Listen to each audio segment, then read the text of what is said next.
C'est l'équivalent d'une ville comme Grenoble. Plus de 150 000 personnes sont venues grossir les rangs du Pôle emploi en 2011. Le nombre de chômeurs a encore augmenté de 1% en décembre, soit une hausse de 5,6% sur l'ensemble de l'année. La France métropolitaine compte désormais 2,87 millions de demandeurs d'emploi sans activité en décembre, un record depuis 12 ans. Et si l'on compte ceux qui n'ont exercé qu'une activité réduite, près de 4,3 millions de personnes cherchaient du travail fin 2011.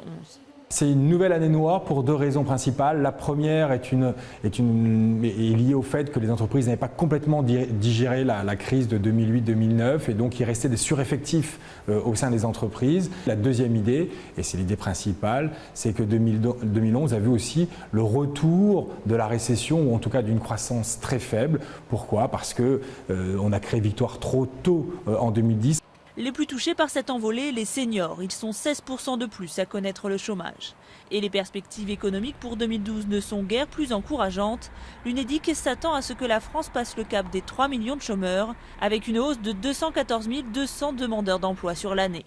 Un sombre constat partagé par la plupart des économistes. Les perspectives de croissance sont très mauvaises, aux alentours de 0. Nous sommes même à l'OFCE à moins 0,2 pour l'année 2012. Donc puisqu'il faut 1,5% de croissance pour créer des emplois, vous voyez qu'avec moins 0,2, il y aura des destructions d'emplois à attendre. Face à l'urgence et à l'approche de la présidentielle, Nicolas Sarkozy a déjà annoncé quelques mesures lors du sommet social pour doper l'activité à temps partiel, aider à former les chômeurs de longue durée ou encore encourager l'embauche des jeunes. Et dimanche, il devrait annoncer d'autres réformes, dont la très controversée TVA sociale. Mais les économistes doutent fort que ces mesures évaluées à 430 millions d'euros aient un impact significatif pour enrayer cette progression du chômage.